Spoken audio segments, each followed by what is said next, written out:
안녕하세요. 김진 목사입니다. 오늘은 야고보서 5장의 말씀으로 함께 은혜 나누기 원합니다.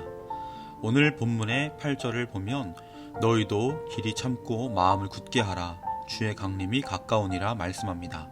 야고보 사도는 임박한 종말론을 갖고 있었습니다. 야고보는 주님께서 곧 다시 오실 것이라는 확신을 갖고 있었습니다. 마음을 굳게 하라의 말씀에 굳게 하라는 구약의 아론과 훌이 모세의 기도의 팔이 내려오지 않도록 굳게 붙잡을 때 사용한 단어입니다. 즉, 길이 참고 또한 흔들리지 않는 내적 마음의 자세를 견지할 것을 말합니다. 마음을 강하게 하라는 의미입니다. 골로새서 2장 말씀에도 그러므로 너희가 그리스도 예수를 주로 받았으니 그 안에서 행하되 그 안에 뿌리를 박으며 세움을 입어 교훈을 받은 대로 믿음에 굳게 서서 감사함을 넘치게 하라는 말씀처럼 예수 그리스도 안에 깊이 그리고 견고히 뿌리를 내려야 합니다. 인내는 강한 것입니다. 상황에 따라 바뀌는 것이 아니라 믿음에 굳게 서서 교훈을 받은 대로 행하는 것입니다. 예수 그리스도께서 다시 오신다는 사상은 신약성경 전체에서 가장 중심이 되는 사상 중 하나입니다. 신약성경 260장 가운데 예수님의 다시 오심, 재림에 대해 언급한 것은 318여 회나 됩니다. 예수 그리스도의 다시 오심은 모든 성도들의 소망입니다. 우리 그리스도인들의 삶은 철저하게 예수님의 재림, 종말과 연결되어 있습니다. 주님께서 곧 오신다는 말씀이 우리에게 위로의 말씀이요 격려의 말씀이 됩니다. 그러나 혹 어떤 이들에게는 위기감을 주는 말씀이요 긴장감을 주는 말씀이 되기도 할 것입니다. 주님 안에 거하는 자, 주님의 강림을 기다리는 자, 주님의 빠른 강림을 사모하는 자들에게 큰 위로와 힘이 되는 말씀이 되시길 주님의 이름으로 축원합니다. 9절 말씀을 보면 원망하는 자세가 인내하며 오래 참는 일을 방해하는 요소가 된다는 것을 보여줍니다. 원망은 서로에 대한 비방과 서로의 잘못을 찾아내려는 태도를 가질 때 자라나게 됩니다. 고난 때문에 낙심에 빠지는 성도들이 있을 수 있습니다. 그리고 다른 사람들을 탓하게 될 수도 있습니다. 다른 성도들의 헌신을 의심하면서 잘못을 찾아내려 할 수도 있습니다. 그러나 사랑이 없는 그런 태도는 진정한 기독교 정신, 예수님의 가르침과 상반됩니다.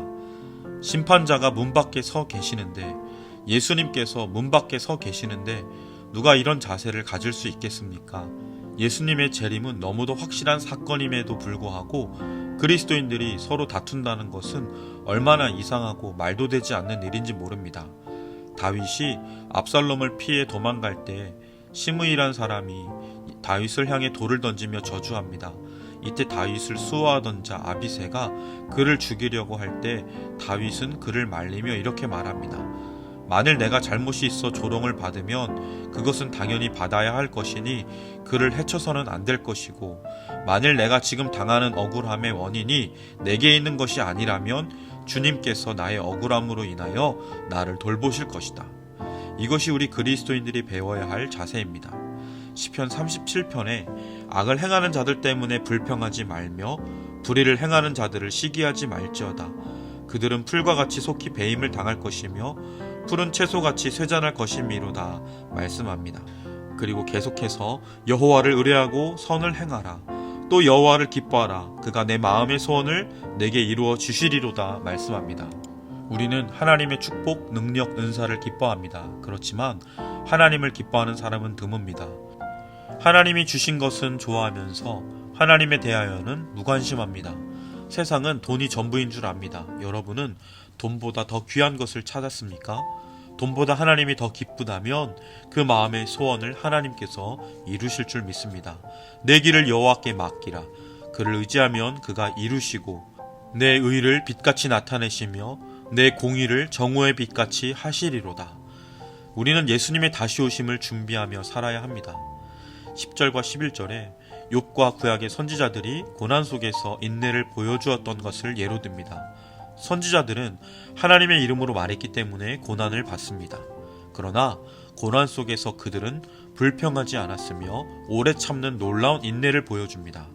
오래 참음, 이 말씀은 앞에 7, 8절에서 사용된 길이 참는 것과 관계가 있습니다. 이것은 고난 속에서 불평하거나 다른 사람을 탓하지 않고 오래 지속되는 그 고난을 참아내는 자세를 말합니다.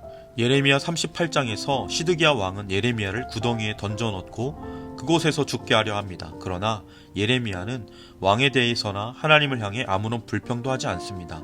시드기야가 그를 불러 그의 의견을 물을 때 예레미야는 여호와의 목소리를 청종하소서, 그리하면 왕이 복을 받아 생명을 보존하시리이다 라고 대답합니다. 예레미야는 주님의 이름으로 말했고 심한 고난을 당하면서도 순종하는 모습을 보입니다. 그는 오래 참으면서 하나님께 불평하거나 탓하지 않았습니다. 참으로 우리에게 본이 됩니다. 고난 속에서도 변치 않는 욥의 순종은 유대인들에게 전설적입니다. 그는 비참하게 닥친 불행을 참으며 놀라운 인내를 보여줍니다. 그리스도인들은 욥과 같이 인내한 사람들을 복 있는 사람들로 여깁니다. 이러한 관점은 그런 사람들을 불쌍하게 생각하는 세상의 평가와는 정반대입니다. 고통의 용광로 속에서 욥을 단련하신 하나님께서 그에게 자비와 긍휼을 베푸십니다. 고난을 참는 것을 통해 욥은 하나님의 목적을 보다 더 완전하게 깨달을 수 있었고 보다 근원적인 회개를 할 수 있었습니다. 가장 자비하시고에 해당하는 헬라어 원어의 뜻은 온 마음 전체라는 말입니다. 즉 타인의 고난에 대한 말할 수 없는 동정을 뜻합니다. 이것은 하나님께서 어떤 고난에서든지 인내하는 자를 온전히 이해하셔서 함께 하시는 것은 물론이고 예비된 축복으로 인도하시는 분이심을 말씀합니다. 최후의 일각까지 끝까지 참고 기다리는, 그리하여 예수님 다시 오시는 그날 아름답고 영광스러운 하나님의 하늘잔치에 참여하는 우리 모두가 되시길 주님의 이름으로 간절히 축원합니다. 기도드리겠습니다. 참 좋으신 하나님 아버지, 주님 오심을 기뻐하며 감사하는 은혜의 성탄 시즌에 우리를 위해 행하신 주님의 놀라운 구속의 사역을 기억하게 하여 주옵소서. 또한 우리를 위해 다시 오실 주님을 사모함으로 기다리며 준비하는 우리의 하루하루가 되게 하여 주옵소서. 이 땅에 주님 주신 사랑의 빚진 자로 그 사랑을 전하며 작은 예수로, 빛으로, 소금으로 예수 사랑, 예수 생명 전하는 우리 모두가 되게 하여 주옵소서. 감사드리며 예수님의 이름으로 간절히 기도드립니다. 아멘.